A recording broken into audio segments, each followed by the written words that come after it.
नमस्कार दोस्तों, स्वागत है आपका आज के मुख्य समाचार में, जिसमें फटाफट से ले चलते हैं आपको सभी सुर्खियों की तरफ। लेकिन उससे पहले दोस्तों, अगर आप भी देश में बढ़ती महंगाई के लिए भाजपा को जिम्मेदार मानते हैं तो वीडियो को लाइक करके अपना समर्थन जरूर दर्ज कराइए दोस्तों। और दोस्तों, सुर्खियों में आगे बढ़ने से पहले लाल बटन को दबा के चैनल को सब्सक्राइब कीजिए और घंटी बजाकर कमेंट में लिखिए जय हिंद। फटाफट से चलते हैं सुर्खियों की तरफ। राहुल गांधी ने केंद्र सरकार पर साधा है निशाना, कहा देश के हालात के लिए पीएम मोदी जिम्मेदार। जी हाँ दोस्तों, आपको कमेंट में क्या लगता है जरूर बताइए, कौन है जिम्मेदार। आपको बता दें कि अग्निपथ योजना को लेकर राहुल गांधी ने केंद्र सरकार पर निशाना साधा है। उन्होंने देश में हो रही हिंसा और उपद्रव के लिए केंद्र की मोदी सरकार को जिम्मेदार ठहराया है।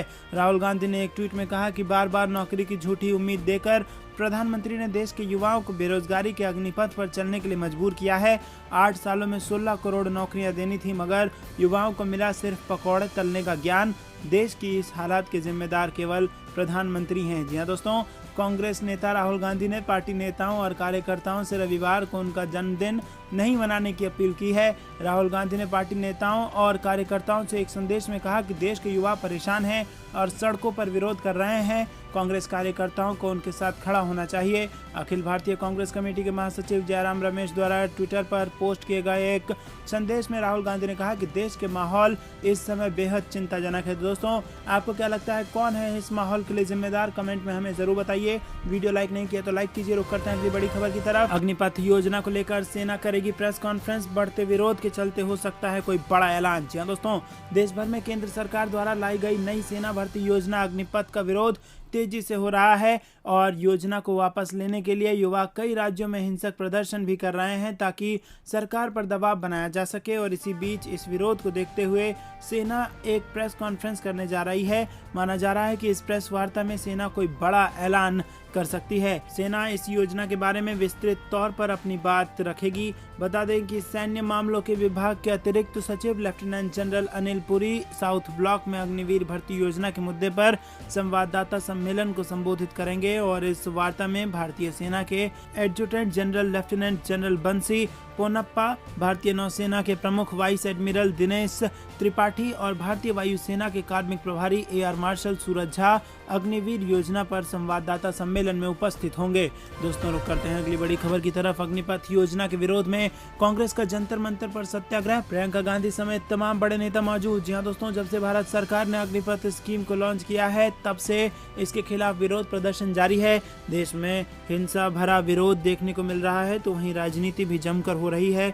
कांग्रेस के नेता जंतर मंतर पर इस योजना के खिलाफ सत्याग्रह का विरोध जता रहे हैं और कांग्रेस के कई दिग्गज नेता इस सत्याग्रह में शामिल हुए हैं। कांग्रेस का कहना है कि पार्टी ने सत्याग्रह करने का निर्णय इसलिए लिया है क्योंकि अग्निपथ योजना ने देश के युवाओं को सड़कों पर उतार दिया है। पार्टी ने कहा कि एक जिम्मेदारी बनती है कि पार्टी इन युवाओं के साथ खड़ी हो।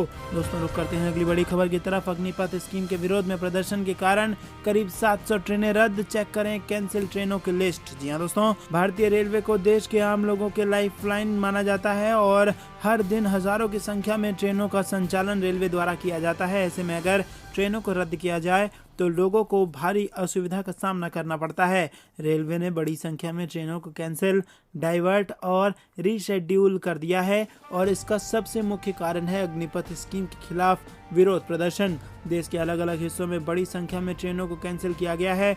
बिहार, उत्तर प्रदेश जैसे कई राज्यों में सेना में भर्ती होने की नई स्कीम यानी अग्निपथ स्कीम के चलते भारी विरोध प्रदर्शन हो रहा है। कई जगहों पर विरोध के नाम पर ट्रेनों में आग भी लगा दी गई है और इस कारण रेलवे को भारी नुकसान हुआ है। कानून व्यवस्था को बनाए रखने और यात्रियों की सुरक्षा को देखते हुए रेलवे ने बड़ी संख्या में ट्रेनों को रद्द करने का फैसला किया है। और इसके अलावा कई बार खराब मौसम या बारिश, तूफान आदि के कारण भी ट्रेनों को या तो रद्द करना पड़ता है या उसे डाइवर्ट और रीशेड्यूल करना पड़ता है।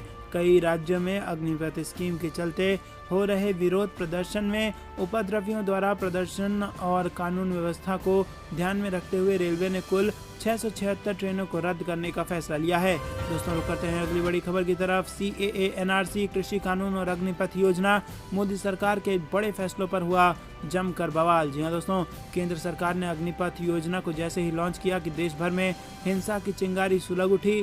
सेना में भर्ती का सपना देख रहे युवा सड़क पर उतर आए। कई शहरों में विरोध प्रदर्शन, आगजनी और हिंसा की घटनाएं सामने आई। कई जगह ट्रेनों की बोगियों में आग लगा दी गई और लोगों ने देश के कई हिस्सों में तोड़फोड़ की। बिहार, यूपी, राजस्थान से लेकर दक्षिण भारत में भी सरकारी संपत्ति को भारी नुकसान पहुंचाया गया।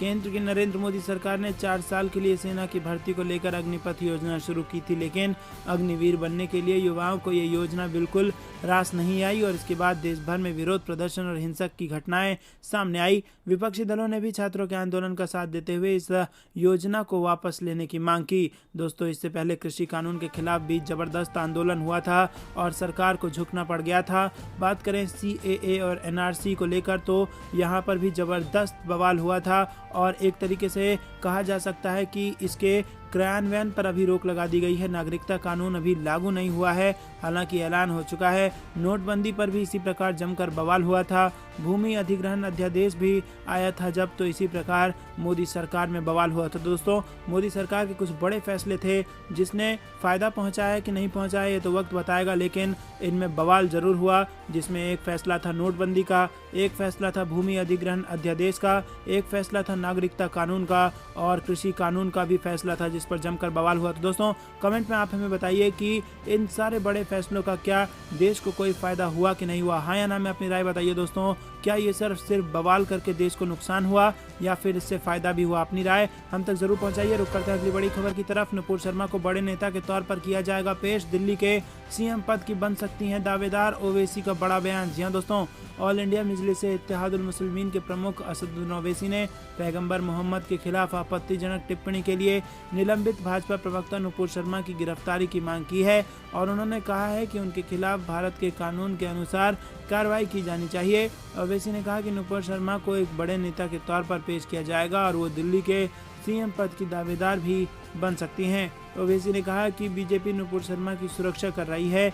उन्होंने तेलंगाना के मुख्यमंत्री से उन्हें गिरफ्तार करने और तेलंगाना लाने के लिए भी कहा है। दोस्तों, रुक करते हैं अगली बड़ी खबर की तरफ। शिक्षित युवाओं के लिए मनरेगा अग्निपथ स्कीम पर भड़के तेजस्वी यादव और केंद्र से पूछे 20 सवाल। जी हाँ दोस्तों, बिहार के नेता प्रतिपक्ष तेजस्वी यादव ने देश भर में अग्निपथ योजना के खिलाफ जारी विरोध के बीच शनिवार को राष्ट्रीय राजधानी दिल्ली में प्रेस कॉन्फ्रेंस की और प्रेस कॉन्फ्रेंस के दौरान उन्होंने केंद्र की नई योजना की जमकर निंदा की। उन्होंने केंद्र से योजना के संबंध में युवाओं को केंद्रित करते हुए 20 सवाल किए और उनका जवाब देने की अपील की और इसके साथ ही उन्होंने बीजेपी नेताओं को बॉर्डर पर जाने की चेतावनी दे दी। दोस्तों, रुक करते हैं अगली बड़ी खबर की तरफ। अग्निपथ योजना के विरोध में युवाओं के समर्थन में उतरी बसपा सुप्रीमो मायावती ने केंद्र से की फैसले पर पुनर्विचार की अपील। जी हाँ दोस्तों, सेना में भर्ती के लिए केंद्र की मोदी सरकार ने अग्निपथ योजना का ऐलान किया और इस योजना के ऐलान के बाद जो बवाल मचा उसके बाद विपक्षी दलों ने भाजपा को घेर लिया है और अब इस लिस्ट में मायावती का नाम भी जुड़ गया है, जो कि युवाओं के साथ अपने आप को खड़ी बता रही हैं और समर्थन में उतर गई है बसपा और सरकार से पुनर्विचार की अपील मायावती यहाँ पर कर रही हैं। रुक करते हैं अगली बड़ी खबर। क्या अग्निपथ स्कीम वापस लेगी सरकार? अनुराग ठाकुर ने हिंसा बंद करने की अपील के साथ कही ये बड़ी बात। जी हाँ दोस्तों, केंद्रीय सूचना एवं प्रसारण मंत्री अनुराग ठाकुर ने अग्निपथ योजना के खिलाफ प्रदर्शन कर रहे युवाओं से शनिवार हिंसा बंद करने और बातचीत के लिए आगे आने का अनुरोध किया। उन्होंने कहा कि सरकार खुले मन से उनकी शिकायतें सुनने और जरूरत पड़ी तो बदलाव करने के लिए तैयार है। ठाकुर ने कहा कि अग्निपथ योजना नरेंद्र मोदी सरकार की ओर से भविष्य में देश को अधिक सुरक्षित बनाने और देश के युवाओं को अवसर प्रदान करने की दिशा में लिया गया एक निर्णय है। दोस्तों, आपको बता दें कि यहाँ पर अनुराग ठाकुर ने कहा है कि छात्रों की बात को सुनने और बदलाव करने के लिए सरकार तैयार है। तो क्या झुक गई है सरकार? हाँ या ना में अपनी राय बताइए। रुक करते हैं अगली बड़ी खबर की तरफ। अग्निपथ योजना को वापस ले सरकार, अशोक गहलोत की मंत्री परिषद से प्रस्ताव पास। जी हाँ दोस्तों, राजस्थान के मुख्यमंत्री अशोक गहलोत की अध्यक्षता में शनिवार को मुख्यमंत्री निवास पर राज्य मंत्री परिषद की बैठक आयोजित की गई। बैठक में देश भर के युवाओं की ओर से केंद्र सरकार की अग्निपथ योजना के विरोध प्रदर्शन पर चिंता जाहिर की गई। मंत्री परिषद सर्वसम्मति से प्रस्ताव पास हुआ कि व्यापक जनहित एवं युवाओं की भावना को ध्यान में रखते हुए केंद्र सरकार अग्निपथ योजना को वापस ले। और इससे पहले राज्य मंत्री परिषद की बैठक में चर्चा की गई कि भारतीय सेना दुनिया की सबसे बहादुर सेना है जो अपने अदम्य साहस के लिए जानी जाती है। हमारी सेना का इतिहास गौरवशाली रहा है जिस पर पूरे देश को गर्व है।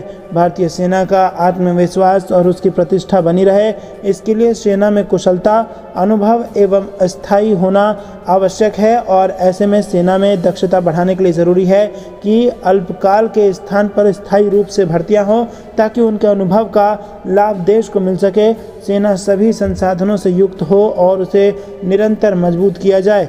दोस्तों रुख करते हैं अगली बड़ी खबर की तरफ। अग्निपथ स्कीम पर सुप्रीम कोर्ट में अर्जी, एक्सपर्ट्स कमेटी से समीक्षा करने की मांग। जी हां दोस्तों, अग्निपथ स्कीम का विरोध अब सुप्रीम कोर्ट की चौखट पर पहुंच गया है। सुप्रीम कोर्ट में अर्जी दाखिल कर सेना में भर्ती की इस योजना की एक्सपर्ट्स कमेटी का गठन कर समीक्षा कराने की मांग की गई है। अर्जी में कहा गया है कि इस कमेटी का चेयरमैन सुप्रीम कोर्ट के रिटायर्ड जस्टिस को बनाया जाना चाहिए। कमेटी की ओर से ये समीक्षा होनी चाहिए कि ये भर्ती स्कीम सेना और देश की सुरक्षा पर क्या असर डालेगी और इसके बाद ही इसे लागू करने पर विचार किया जाना चाहिए।